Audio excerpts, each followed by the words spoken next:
I've been checking every single battlegoat video. I've been looking under the Supreme Ruler Ultimate news posts as well as 2030 and checking out all the posts made in the comments underneath it. And I've been asking you guys in every single video, basically, as well as in my community section, what do you guys want to see from Supreme Ruler 2030, especially as compared to Supreme Ruler Ultimate? And I've pieced together the top 10 most common ideas of things everybody would like to see. I'm going to recite them all to you, and hopefully battlegoat will take some of this to heart. And I will also recite to you some changes battlegoat has already made that may or may not fit what you're looking for here. My name's RESOULA. Welcome to my Supreme Ruler 2030 coverage. If you want to see more videos just like this, check out the playlist at the top right in the cards or in the description below, where you'll see me making these videos weekly. If you guys want to see more videos just like this, leave any ideas that you have in the comments below, and hopefully I might be able to make a video with your topic. I will be making, or may have already made, videos on some of the things that come up in this video, but without any further ado, let's get started with the most common thing that I see requested. Number 1, a frontline system or some sort of system to make it easier to automate the management of military units in war. Now, almost every time I see this, it actually comes from players of Paradox games, not from players of Supreme Ruler Ultimate. Usually, Hearts of Iron 4 players specifically, definitely not 3 or 2 players, because Supreme Ruler's current system works a lot like Hearts of Iron 3 worked. And I definitely agree with the idea that the AI needs to get better at managing things, and you need more ways to delegate tasks to the AI. Due to the way supply works in Supreme Ruler, I don't think it's possible to just draw a line and have units stack up like in Hearts of Iron 4. The way infrastructure works would be completely invalidated, as would the current supply system, as well as a lot of terrain modifiers. So while that wouldn't necessarily work by itself, the idea is still important. And I have good news, because there is something already announced to be in Supreme Ruler 2030 that has actually already been backwards ported into Galactic Ruler. And now this is automated battle groups. So for those that don't already know, in Supreme Ruler Ultimate, we have a feature called battle groups. Basically, you take units, you put them to one nifty little group that you can then organize and control as a single formation rather than as individual units. Very handy for if you want to organize your theaters for micromanagement. However, that's all it is. It is just an organizational tool. But something that they apparently made for Supreme Ruler 2030 that has ended up in Galactic Ruler as well now is automated battle groups, the ability to assign a leader to a battle group and give that leader a goal. For example, take this for me, defend this for me, seemingly some sort of play on the hotspot system.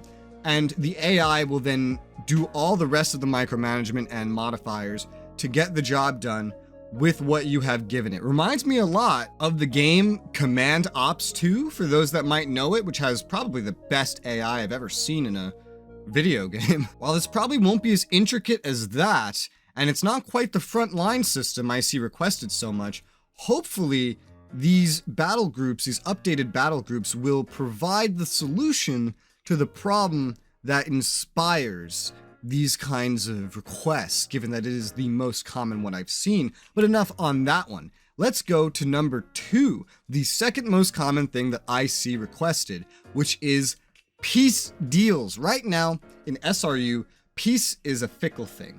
You can't even get it with AI in most instances, because the AI just doesn't negotiate with you. And so you have to take them over completely. And then you have to choose whether to annex or colonize or release. And these are all not really ideal things to do. So one thing that's come up a lot in both the Supreme Ruler community as well as from Paradox players, and with good reason, is the ability to have a peace deal. So AI that will actually agree to peace, and maybe just something at the end of a war, even if they don't, just at the end of the war, everybody that took part in the war will get to negotiate in some way and divvy up the lands that were taken between them or choose maybe to annex some things, colonize other things, or be able to just, for example, not have to, if you declare war on a big nation, go for the whole thing, but maybe just be able to take a region. Because this is how it works in real life. Most wars are not fought for entire countries, they're fought for pieces of countries. Even for today, Russia, Ukraine, Russia trying to take only Luhansk and Donetsk. And that's the second most common thing I see. Now on to number 3. Better modern day performance and late game. This is more precise wording from Supreme Ruler Ultimate. Of course, this game will be completely modern day. It's 2030 after all, and they're not going to be, from what they've said, adding any historical flavor or anything like that. And so no time slowing down. So one big problem that was in Supreme Ruler Ultimate is the further you got in the game from World War II, World War I era towards the future, the game would start to slow down. And even if you start in 2020, it already starts out slow, and it gets worse really quickly, to the point where at a minimum of 5 years into the game, maybe up to 15 years of 2020, you might find it very likely that the game's processing, just in the save game, doesn't matter who runs the save file, just the save game itself, you could be waiting for 1 day to pass, and you might be sitting there for up to an entire minute, and this makes the game unplayable. There's obviously no way to confirm this just yet, but since the game is now running on a 64-bit client, and that alone is a huge thing, the game can actually now fully utilize your hardware, and it's running on DX11, which is not going to run as well as DX12, but it's way better than what we just had on DX9. Not only should the graphical potential of the game be vastly boosted, but also the FPS you get should be way higher, and the processing of the game on the back end should be vastly improved as well, as it's able to utilize things like your CPU and etc. to speed it up theoretically better. Hopefully, fastest speed from SRU is what normal or fast speed in SR 2030 will be like. But now moving on to number 4, direct land trading. And there's a reason I worded it like this, because in Galactic Ruler, they actually already added the ability to trade colonies after revamping the colony system completely. And this is really, really nice. However, with the way justification and world market, treaty integrity, all that works in Supreme Ruler, it's really inconvenient. Where if you wanted to trade land, you'd have to make a colony, which you're not really able to control 100% what you give them. You can kind of control some of it. It's not that easy though. And then trade the colony, and then the other guy would just have to annex the colony, which would destroy his treaty integrity, world market opinion, and cripple him basically for the next 5 years of the game. AI might not be able to know how to utilize this feature, but you can still handle this the way that Imperator Rome, for example, handles this. The only button you have is to sell territories. AI will willingly buy territories from you for a good price. However, they're not going to sell any to you because this could just be so easily exploited by the player. If you can't code the AI to know how to actually trade land, then at least put it in the game for multiplayer players, and you could even expand it to the AI to allow them to at least purchase or receive land for free from players if the player is trying to strengthen one of his allies or something. One way or another, it is the 4th most common thing I've seen and heard requests on, the ability to directly trade land. Colony is a good first step, but that's not exactly what's being asked for here. Number 5. Better AI pathfinding and independent country management, just better AI in general. AI are notoriously bad in the current version of Supreme Ruler Ultimate at controlling their countries and at finding their way around the world. Well, the AI is definitely already improved in one way, thankfully. As you may have already seen in the video that I released a week ago, battlegoat has completely changed how naval pathfinding works, and thus AI should theoretically be able to find their way around the globe, and hopefully this works on ground and air as well, and helps them just better figure out how to go places and do things. but the country management and even the military management as well. As it currently stands, Supreme Ruler Ultimate AI, when they go to war with you, for example, they're just going to bum rush things down a line of infrastructure. Hardly more intelligent than a Hearts of Iron 4 line drawn on the map to begin with, just bottleneck through a supply line. It's like watching Putin's invasion of Kiev. The only thing the AI has going for it in war right now is the fact that the AI can react to anything instantaneously, unlike a player. However, that reaction means nothing if your troops are out of supply and out of fuel and can't do anything. In addition to this, their control over their countries is god awful.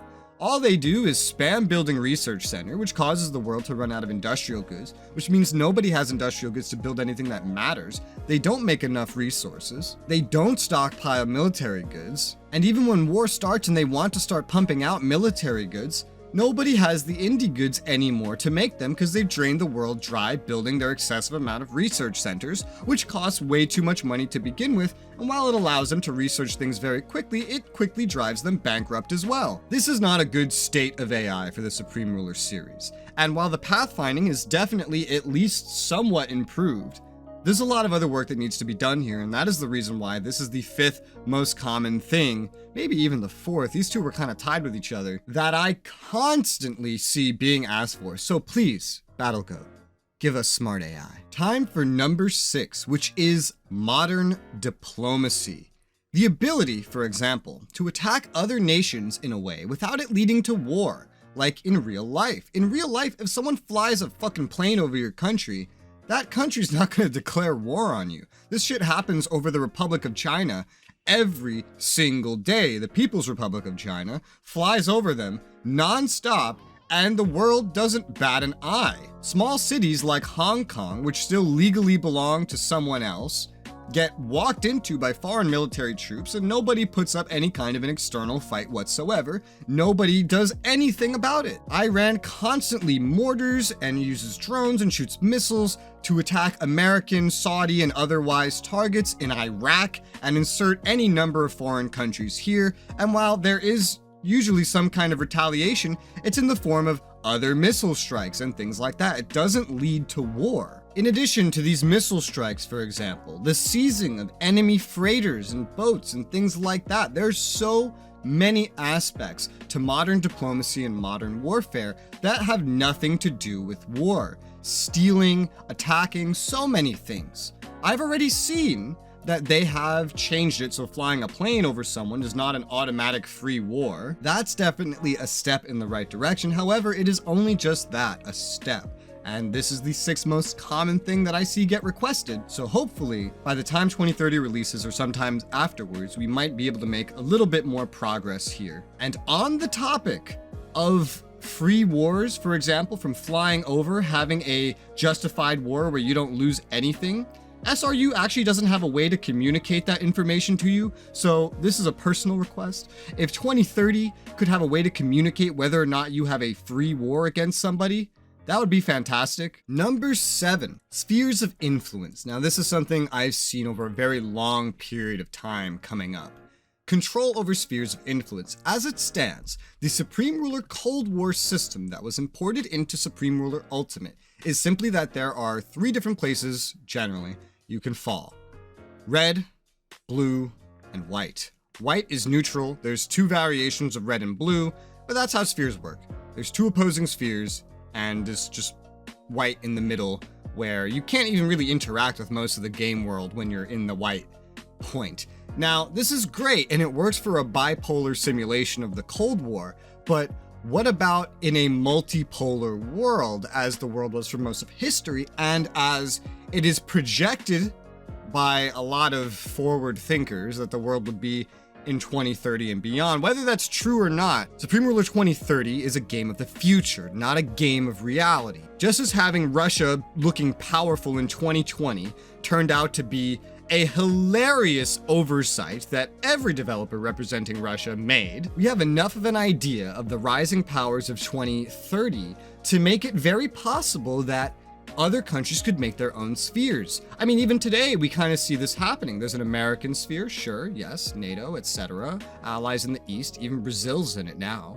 There's a Russian sphere, CSTO, yada yada, and there's a growing Chinese sphere. I mean, it's mostly just everyone hating China and China hating everybody, but you see the point. There's different spheres out there. Turkey kind of wants their own sphere. Iran wants their own sphere. So if countries in 2030 could make their own spheres somehow, right? If they could make themselves the leader and then try to influence countries into joining their spheres, and there be some sort of benefits to being in a sphere with a certain amount of others, some sort of economical benefits, or maybe some special treaties or something. Maybe mechanics that allow you to use the sphere to influence other nations' elections and their cultures and whatever. That sounds amazing, and I've seen it requested so much, because a lot of the time the spheres are exactly what someone's looking for. However, you still have to turn them off because you just cannot accurately represent what you're looking for with only 2 spheres that are set in stone, with set in stone leaders, who the backups of which are hidden in text files and not communicated in the game. Number 8, and now this could kind of work with number 7, it could kind of replace it, depends how you look on it, especially for modern day. Permanent alliance organizations. Come on. In Supreme Ruler Ultimate, during the 2020 setting, not only is NATO just simply a hamstring of alliances pieced together that anybody can add, like just make new alliances and add to and cause a World War I situation all over again, but it's not even accurately represented in the game. I don't know how many times I got to 2020 and just gone, why is France not in NATO? What is this? Why is half of NATO not allied with each other? Why are there countries that were in NATO when the game released that are not in NATO in this scenario? And why are there countries that joined after the game released, after entire updates have been made to the 2020 scenario, which wasn't even necessarily originally of 2020, it was using older data, not in NATO? And this kind of thing can be represented in other ways as well. This game needs something more than just one-off alliances. While those are good, it needs something where I can create an organization. For example, NATO. I could invite everybody to it. I can set terms of the alliance. You know, how many votes out of the total do we need to let someone join or kick someone out?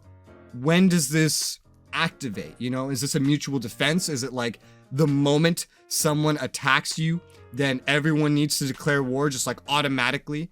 Mutual defense doesn't even work like that in SRU to begin with, but maybe an offensive alliance. Maybe that's harder to get someone to join, where it's like every time someone does an offensive war, you get dragged into it, but you guys are always supporting each other. The ability to have your own personal alliances, but also be part of larger organizations. So that, for example, if you're in NATO and you're playing a NATO country, and you want to maybe do something a little ahistorical with them, you know, leave NATO, for example, like take France, leave NATO as France, to replicate this in the game, assuming France was actually realistically put in NATO, as they are not in SRU, the way France would have to do that is by going and breaking every single alliance they have with NATO countries. Assuming they have something like 20 alliances, let's say, that they're currently maintaining, that means they have to break those. Just breaking one alliance and the treaties associated with it in this game makes you basically public enemy number 1 of the entire world when talking about SRU. In SR 2030, something, especially due to the focus on modern day, needs to be done to address this. You should be able to leave an alliance with 20 countries and not have the entire world think that you are the new coming of the Antichrist because you did this. Especially if you have to do it 20 times, you're never going to recover from that. Thus, having some sort of freeform playstyle with France like that is just nigh impossible. And that's number 8. Now for number 9 and 10, which 7 and 8 were kind of tied with each other. 9 and 10 are somewhat tied with each other, so take these numbers as you will. But number 9 would be a contracting system. And the way that I usually see this worded is, for example, let's say you have access to everyone's favorite SRU resource, rubber, right? But let's say you're a tiny country and you can't necessarily afford to build this up yourself.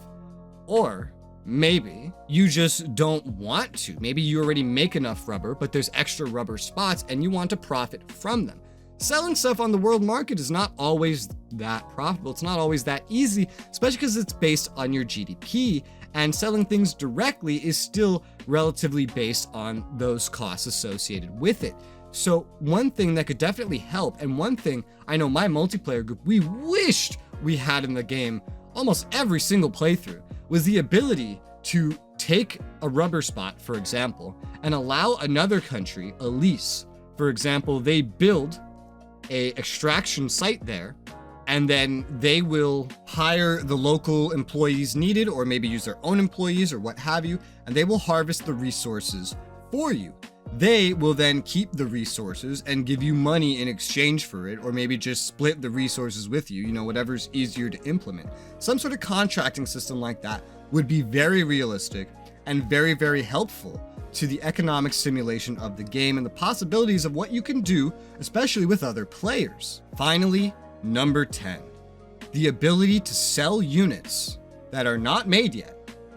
For example, the Lend-Lease system in World War II, the fact that this isn't already represented is crazy, because this is how selling military in real life works. When you want to buy Abrams tanks, you do not just go to America and say, yo dog, give me those tanks. And they're like, yo dog, here you go, give me money, and that's it. They do not put it onto this new, as was announced, world market for military units, where it's like, oh, I'm gonna make a bunch of Abrams, I'm gonna put them on the world market, and whoever, including my enemies that wants to buy them, can buy them. No. Country A goes up to America, let's say France goes up to America, well, that would never happen, but you get the point. France says, yo dog, give me these Abrams. And America's like, all right, how many do you want? We can get those produced within this time period for you. And so it's kind of like contracting or leasing out production facilities. The ability to sell things that are not made yet. That's how it works in Geopolitical Simulator as well, now that I think about it. You go to another country and you contract their industry to make you a specific piece of military equipment, make you a certain amount of it over a certain period of time, for example, and, negotiate the price. This is something that I still see requested quite a lot. If I could be America and have countries come to me, or go to other countries and make deals for example, Abrams, or Germany, selling them Leopards, for example, with the key difference being ones that are not already made yet. So basically giving away the production facility. So during this period of time, you're not making your own things with these production facilities, but somebody else is, and they're getting something from you out of it. I think that the world market for military units that they announced that they're adding, which I might cover in a future video, let me know if you guys want to see that, is a step in the right direction. More ways to trade arms is definitely a good thing, but this is just not how arms trading in the world works. This is very unrealistic, and it's just going to probably resort in like stockpiles of older, crappier equipment. This is basically just going to turn into a replacement for dismantling your own units and getting military goods back. So definitely a more realistic representation of contracting, leasing, and selling units to other countries would be very, very handy. But that's going to be it for this top 10. These were all the things that I found that were very commonly requested. I still had another like 4 or 5 ideas. This could have been a top 15, but I think I'll end this here. If you guys want to see maybe another top 10 or maybe a top 5 in addition to this, of a community wish list, all you need to do is let me know in the comments below that is what you want to see. Leave a like, maybe leave a super thanks if you're feeling generous, but most importantly, leave me your wish list items. What are things that are not on this list that you think are essential to add to Supreme Ruler 2030? I've seen plenty of other things that didn't make it to this list just because I've only seen them one off, but if I start seeing more of them in the comments below, we can maybe make another community wish list video to quote-unquote present to battlegoat, and hopefully they can take some stuff from. After all, not everybody's posting on the battlegoat forums. I'm willing to bet most Supreme Ruler players don't even have an account. But that's gonna be it for today, guys, so thank you very much for watching this whole video, and I'll see you next week for some more Supreme Ruler 2030.